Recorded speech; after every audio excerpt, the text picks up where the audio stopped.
प्रिय साथियों, नमस्कार। गुड्डी का पिटारा में आप सभी का स्वागत है।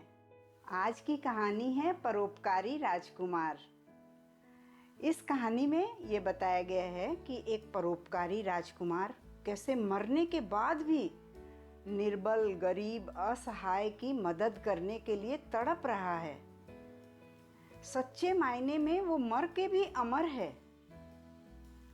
यूनान राज्य की राजधानी कैपिटल है एथेंस। एथेंस के बीचों बीच, एथेंस शहर के बीच में एक सोने की प्रतिमा, मूर्ति लगा दी हुई थी। उस प्रतिमा पर हीरे, मोती और सोने चांदी जड़े हुए थे। यह प्रतिमा यूनान के राजकुमार की थी। एक दिन यूनान के दो मंत्री वहां से गुजर रहे थे।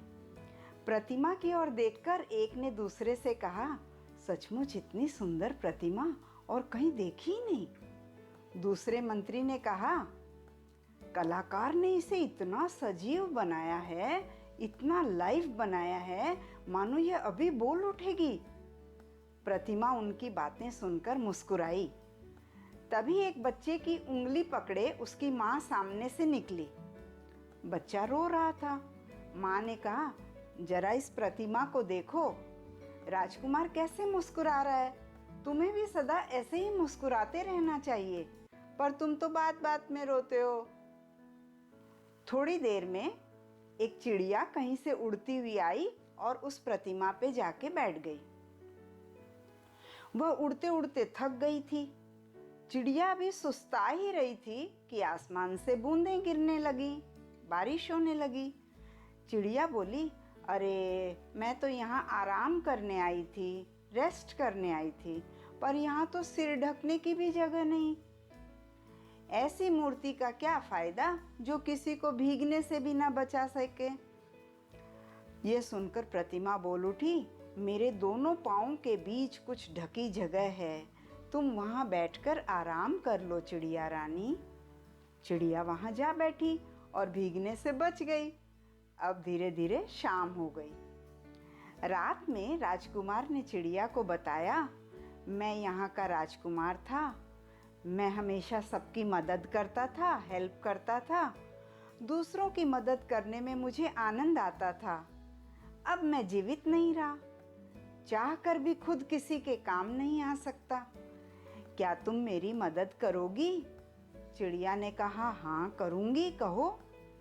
राजकुमार बोला, चिड़िया चिड़िया, तुम राजमहल में जाना, पैलेस में जाना, सेवकों के कमरे हैं लाइन से, उनमें सबसे लास्ट वाले सबसे छोटे कमरे में जाना।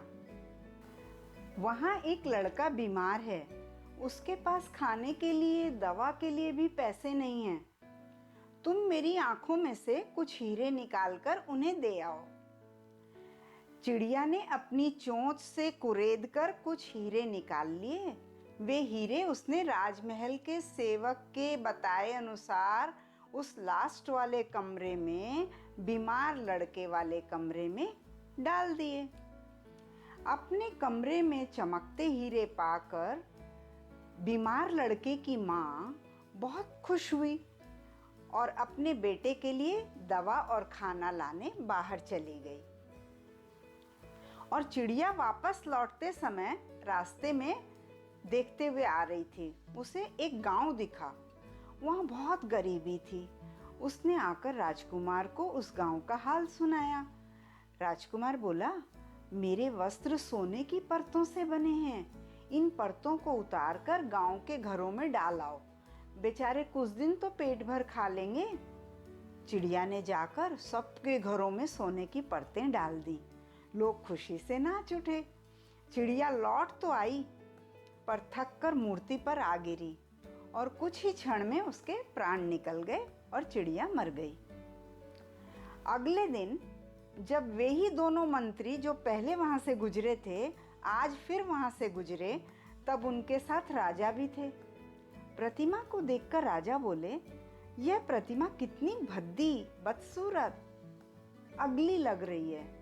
दोनों मंत्री बोले, आपने ठीक कहा महाराज, ये तो राजकुमार नहीं किसी भिखारी की प्रतिमा लग रही है। इस पर तो कोई पक्षी भी मरा हुआ पड़ा है। हम इस पक्षी को आज ही हटवा देंगे। तो इस कहानी से क्या शिक्षा मिली हमें?